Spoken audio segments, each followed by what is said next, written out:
on a une presse boo xam ne moom yàlla xam day na voilà c'est une presse de propagande boo xam ne ñoo fi nekk di gën a réeral di gën a lëndëmal xelu askan yi donc moo tax conférence de presse bi vraiment c'est venu à point nommé te dafa génne maanaam permettre ñu tirer au clair ay zone d'ombre yu bëri man dans ce dossier là man je m'étais prononcé waxoon naa ci te dama ci waxaat encore te du ma ci musa taay di ci wax parce que tey jii gis ce dossier Mame Mbaye Niang si on n'y prend pas garde dina créer benn antécédent boo xam ne ñaanu yàlla vraiment ñu koy dund parce que nos magistrats ne méritent pas cela parce que qu'est-ce qui s'est passé dossier bi y a eu une plainte pour diffamation et injure publique plainte bi ñu instruire ko au niveau de la DIC Ousmane Sonko fa la njëkk a toog ne moom il dispose du rapport et que rapport bi dina ko indi au niveau de l'audience bu ñëwee audience dina ko présenter bu ñëwee à l'audience gisuñu ko il n'a pas présenté de rapport n'est-ce pas donc ñu jugé ko en première instance ñu condamné ko en première instance il a interjeté appel moom Ousmane Sonko bu doon moom kese moo interjeté appel sax ñu mën a wax mais son avocat maanaam la partie civile mooy Mame Mbaye Niang ci boppam moom tamit il a interjeté appel le procureur de la République procureur à l'époque moom tamit mu interjeté appel donc ñetti appel ñëpp interjeté appel affaire bi dem au niveau de la cour d'appel bi ñëwee au niveau de la cour d'appel encore cour d'appel daal di confirmer jugement bi nga xam ne moom la ñu rendoon en première instance n'est-ce pas Ousmane Sonko utilise waat beneen voie de recours parce que aussi on a des voies de recours yoo xam ne kooku ce sont des droits qu'on reconnaît à la défense mooy droit recours mooy maanaam def recours devant la cour suprême bi mu demee devant la cour suprême après que la cour d'arrêt daal di ko débouté mu dem devant la cour suprême il a évoqué plus de 50 et quelques moyens plus de 50 moyens lépp ñu débouté ko ci benn rek laa xam ne moom lañ ko reconnaître ñu approuvé ko il a eu gain de cause mooy lan mooy par rapport ak qu'on s'appelle la contrainte par corps parce que cour suprême dafa de bon vraiment pour ça on peut pas lui appliquer la contrainte par corps loolu sax moo tax ba tey ji sax Mame Mbaye Niang ne peut pas lui appliquer cette contrainte par corps donc lu demee foofu donc il a encore été débouté mu troisième maanaam défaite mu dem rabat d'arrêt pour mu demati encore il sollicite un rabat d'arrêt parce que bu demee cour suprême c'est là xam ne parce que cour suprême aussi dafa baax nit ñi xam ne que ñoom dañuy revenir sur les faits ce sont des juges du droit ñoom dañuy xool est-ce que les instances de la première instance ou de la cour d'appel est-ce que respecté nañu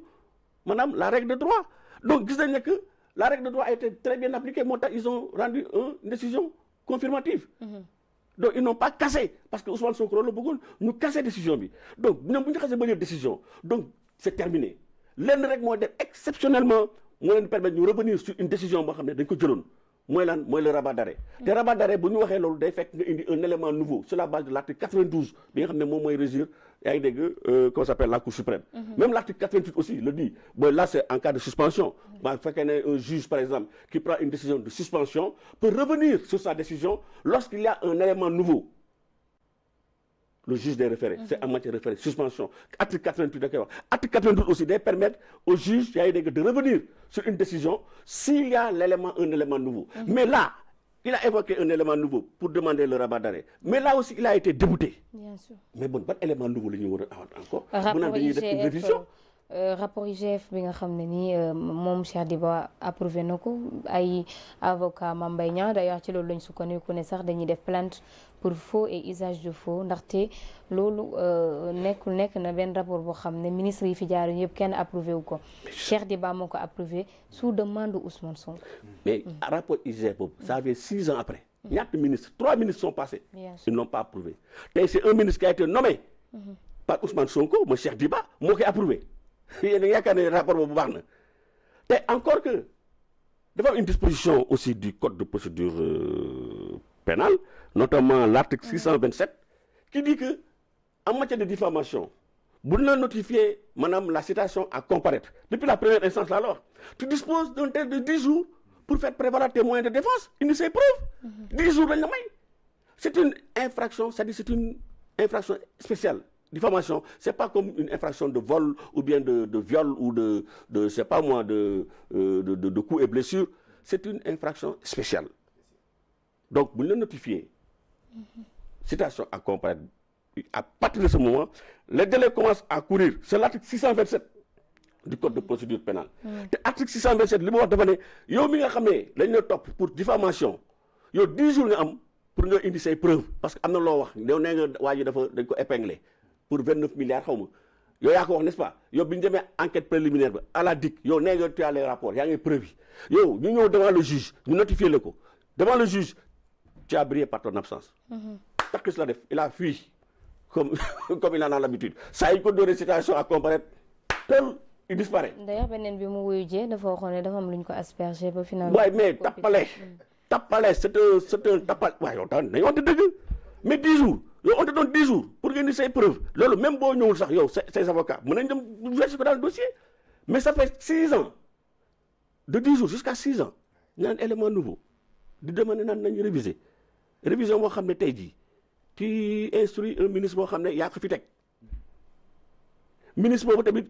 créé benn commission boo xam ne 13 membres ñoo fa nekk te nee nañ si 13 membres yi 12 yëpp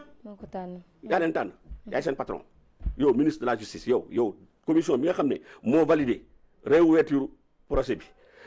13 membres bi fa nekk 12 yëpp yaa leen far yaa leen nommé mais attends où va le monde léegi le procureur général qui demande à ce que yaa ngi dégg sur la base de ce quitus de validation ne nañu ouvrir le procès mais damay fàttali que c'est un peu technique. Le procureur général boobu man je ne comprends plus dans quel pays nous sommes. Le procureur général dafa am benn principe boo xam ne moo am au niveau du parquet c'est ce qu'on appelle le principe de l'indivisibilité du parquet, le principe de l'unicité du parquet. C'est-à-dire que le parquet mooy le procureur en première instance mu nekk en appel devant la cour suprême ak fu mu mënta nekk c'est le même parquet benn parquet bi la te parquet boobu moom moo doon tey jii en première instance condamner Ousmane, demander à ce qu'on le condamne pour les délits de diffamation et d'injure publique. Procureur boobu parquet boobu moom moo interjeté appel ñu dem devant la cour d'appel yaa ngi dégg parce que jàpp na ne maanaam daan bi ñu daanoon Ousmane Sonko maanaam c'est pas consistant. Il a interjeté appel le même parquet. ñu dem appel moom aussi il a introduit un recours. Parce que d'accord woon ak dogal bi nga xam ne mu ngi doon en appel. ñu dem devant la cour suprême moom mooy chargé encore Ousmane Sonko. cour suprême laa wax de. ba ñu débouté ko foofu. waaw léegi c'est ce même parquet là moom mooy ne non maanaam li ñu defoon depuis il y a 6 ans fi mu doon chargé conformément à la loi naan il est coupable. Première instance mu ne il est coupable. Appel mu ne il est coupable. Cour suprême mu ne il est coupable léegi comme pas extraordinaire on parle de révision parce que y a Ousmane Sonko entre-temps. Il n'était plus opposant, il est devenu Premier ministre. Yo parquet mi nga xam ne yaa ne woon il était coupable yoo nga ne non il n'est plus coupable léegi il est cool finance il est blanc comme neige. maanaam man li ma waxoon démb. ne il était coupable avec des arguments de droit ne lépp évoquer des arguments de droit pour demander sa condamnation. tey jii yow yaay ñëw di revenir sur tes propos ne man li ma waxoon démb lépp. dara baaxu ci. léegi daal nañu ubbiwaat dossier bi mais qu'est-ce qui a changé? Qu'est-ce qui se passe? Ou bien ce sont les lois qui ont changé, les lois ont changé. Ou les personnes. Non, c'est parce que tout simplement les personnes ont changé. Parce que qui nous top démb, c'était un opposant qui est devenu tout puissant Premier ministre. Aussi, su fekkee ne dafa bëgg ñu seetal dara yow Premier ministre yow mais le minimum la décence mooy ba da nga bëgg seetal sa der. te man je pense que am na leneen lu gënoon yelloo pour mu seetal deram parce que man du ma toppee pour des problèmes de mœurs. yaa ngi dégg condamné ma pour ay corruption de jeunesse bu dee damay seetal sama der boobu moo gën a prioritaire que ay problème de diffamation benn mais yow